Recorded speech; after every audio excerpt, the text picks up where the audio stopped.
All right, we're recording. Good morning, Kate. Will you bring up the PowerPoint? I sure will. Thank you. Or why don't you share it? Because that way you can control it. All right.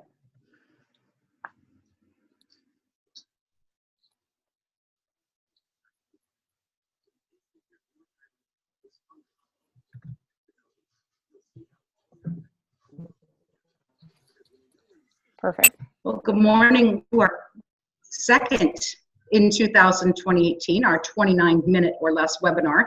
This one is on motivation.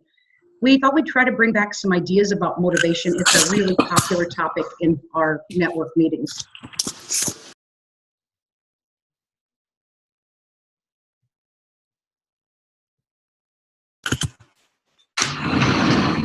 So what can we do when students aren't motivated to learn? So a starting point for us would be the human motivation theory.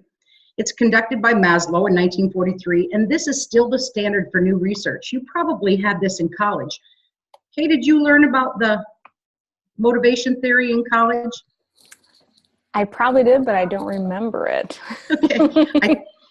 I've talked to some young learners, and they said that this is still the standard. And what it talks about is just that you have to meet the needs at every level of the pyramid before you can move up. We all know that students who are hungry think about being hungry, and they don't think about making relationships or learning or something like that. And one of the things that the next level of the pyramid is safety and family and self-esteem, and then creativity and spontaneity. And of course, that's where we would really like all of our learners to be, is on that self-actualization.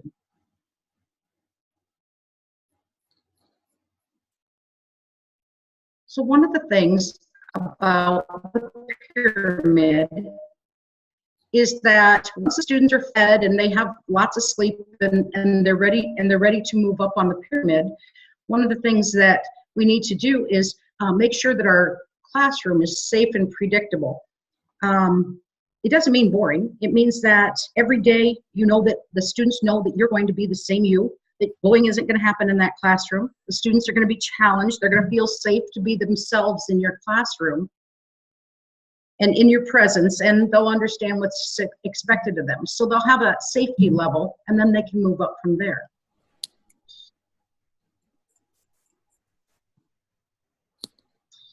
So after the primary motivation pyramid, there are secondary needs that students have. So this is what I'd like you to do. I'm going to make it just a few comments on the next slide, just to kind of hone in on some things. But I'd like you to look at the things on the next slide and rate yourself between a 1 and a 5. 1 is not terribly important to you, and 5 is very important to you. So here are the secondary needs.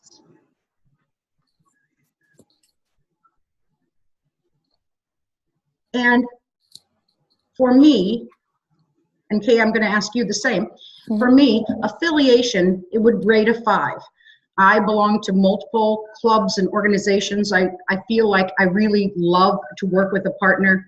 I love to have that affiliation of belonging to something larger than myself. I love our tag networks.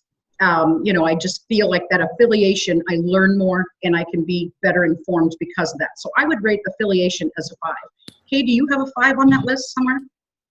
I do. It would probably be autonomy. I'm kind of one of those people, I can be independent. I like to be working on my own. The social one also got me too, the gregarious one. But then I also look at the times I can just sit at home and be okay with reading a book or working on some things and working by myself as well. But I feel I have to have that people as well. So probably autonomy is probably a 5 and gregarious is probably a 4. Okay, and I have a son who his gregarious needs would be a 7, and I know it's only 1 through 5, but he cannot stand to do anything alone. He really needs people around him all the time. So 1 through 5, of course, and then there's occasional 7. How about out there? Do you, when you're looking at this, is there anything that you can see that really is a high need for you? Inquisitiveness. Okay. I can see that in you, Deb. I like to know what's going on. You do. Yep. That's interesting. Well, so And let's take this and put it in we got one more relationship. Marcia. Oh, I'm sorry, what? There, we got Michael there. Okay. Michael, do you have any thoughts on that one? Can you guys hear me? We can. Okay. I would say, this sounds terrible, but power, and I guess either status or achievement. I don't know. I've just worked really hard in my education. I have a doctorate, so I'm always trying to get better and be better for my kids, my students, and so I don't know. Yeah, that makes a ton And of sense. Michael, I don't think that that's a problem. I think you can rate any of those. I know that back when I was younger, power would have been I would have rated that a 5 because I needed that. I felt like I needed that to be in control. But now, and by the way, we all go up and down and shift around. But I would say now power is probably a 3, and other things have raised a little higher. So it's certainly okay to be a 5 in any of those areas, or a 1 in any of those areas too. But I'd like to take this and I'd like to put it in context of your students. Sure. Remember, your students probably have their 1s and their 5s also. And here's the issue. The issue is that we often assume that most kids are motivated by the same thing. And oftentimes we reward kids the way that we would like to be rewarded. That really struck me when I first read this. And here's my example. When I was a classroom teacher in the 6th grade, I taught language. I taught language. And one of the things that was there was I had a poetry class, a poetry contest for 6th graders. And it was about how they express their poetry and standing up in front of people and reading their poetry or reciting their poetry. And it was very exciting for me to see these kids. And now I think back on that and I think, that would appeal to me, but I'm not sure it appealed to all the kids that I was teaching. I know I talked to. I wonder. Go ahead. Sorry. I know I talked to a teacher the other day from Rockford, and she was talking about giving a reward for her homeroom or course or class or whatever because they had done really well on something. And she said the same thing. She said, well, I would have loved to have more time to read, whatever. But she asked the kids what they wanted, and they wanted to leave 5 minutes early for lunch because they're always the last for lunch. She's like, I can do that. So yeah, just that was a nice way to give them ownership and let them choose what they wanted to be rewarded with. I'm glad you said that, Kate, because we're gonna hit on that in just a second. So when we talk about secondary needs, I wonder what I could have done for those students who had a low desire for recognition or status, which is fairly high for me. I wonder what I could have done for them. My takeaway is that I could have given a choice assignment, just like you just said, and let the students decide what they had the strongest desire to do. Like maybe they wanted to work in a group, or maybe they wanted to work individually, or maybe they wanted to write their own poem and be creative on their own. And it might have helped if I'd have known their motivations. So I think that secondary needs chart has a lot of power in it for a classroom teacher.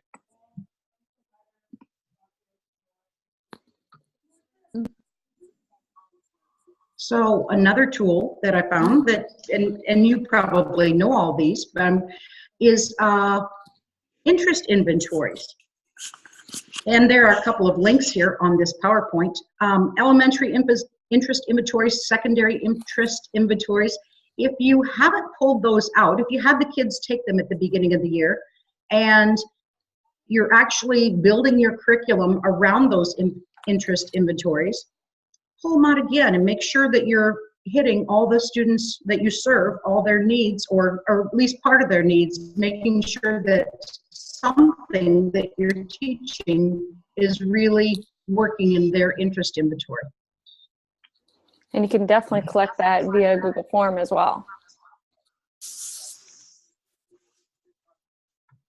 Choice is important. Choice in product, choice in process is another way to motivate students. Kay, what do you think about technology? How can the teachers use choice in technology?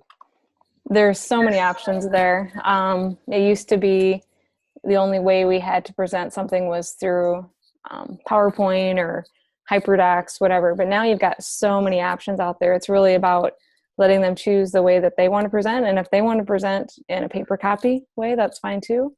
If they want to make a poster, they could. It's really, when you give them that choice, they also are practicing pieces of our technology standards, where one of the standards is about choosing the appropriate tool for the purpose and what best meets the needs, or it's going to get their message out the best way. So it's really kind of a dual thing as well. If you can give them some options and say, we want to make this, we want to communicate our understanding somehow, some way, what's the best tool for that? So it really kind of helps them. On the other hand, too, you have to expose them to those tools and say, well, let's look at this one today and let's try this one. So sometimes it is about, let's all look at this one and see what this one can do in order to make that choice. So definitely a nice way to give them choice. So, okay, let me think about this. As teacher, I may not know all the technology tools, and the student may say, this is what I want to use. What do I do in that situation? You definitely let them go and give it a try, because there's no way you're going to know everything that there is to know about technology. I saw some kids doing some robotics the other day. No way would I be able to answer their questions about the coding piece, but I can definitely facilitate their conversations. I can definitely help them work through the problem solves, give them ideas where to turn. But yeah, as a teacher, you can't be that steeped in every single device, every single software program, every single online thing that you would be in your content area of math or science or reading. So once again, in choice, I think that it is probably important to let the kids do their choice. And you know what? If it works, fabulous. And if it doesn't work, that's a great tool also for your classroom. And here's why it didn't work. Make them tell you why it didn't work and what the problem was, and let the other kids know too, so they know the different kinds of technology tools that are being tried. That reflection is huge. Absolutely. All right. So what can we do with this information? Almost every article I read said that students who experience success become motivated to do better and try harder. It's the students who don't experience success that oftentimes become unmotivated. What can we do as teachers to make sure that this happens? And sometimes it's as simple as getting those quick wins, setting them up for success. Doesn't matter how small it is. So setting that goal small, say, oh, hey, you got that. Okay, let's try it again. I call them quick wins. What can we do to set up for success in a quick way?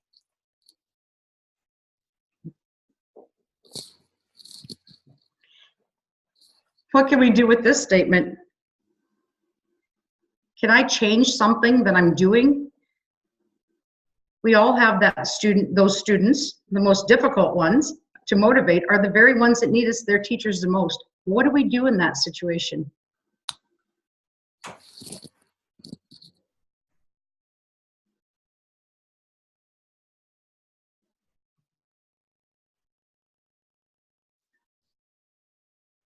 Will this restart your students' motivation?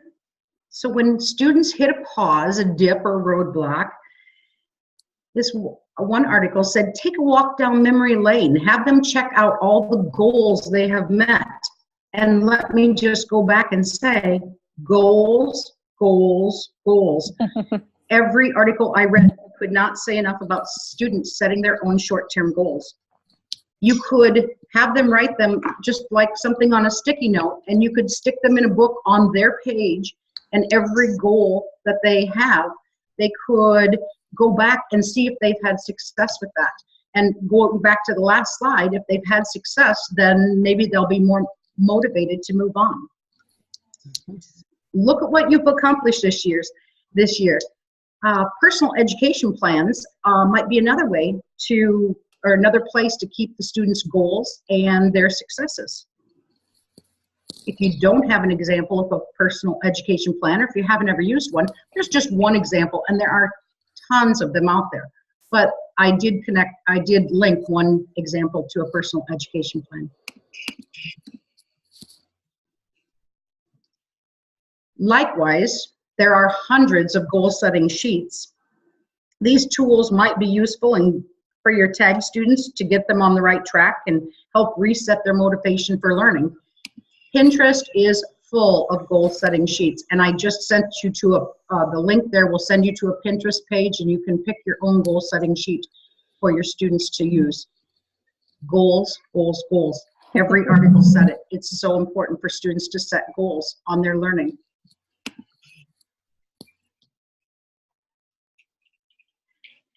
You've been very patient and kind, and thank you for joining in with us. There is a short survey, 3 questions. It's going to let us know how to better meet your needs. If you could take that at the end, we'd sure appreciate it. Kay will send out the link. Yep, I sure will. Thanks for joining us this morning.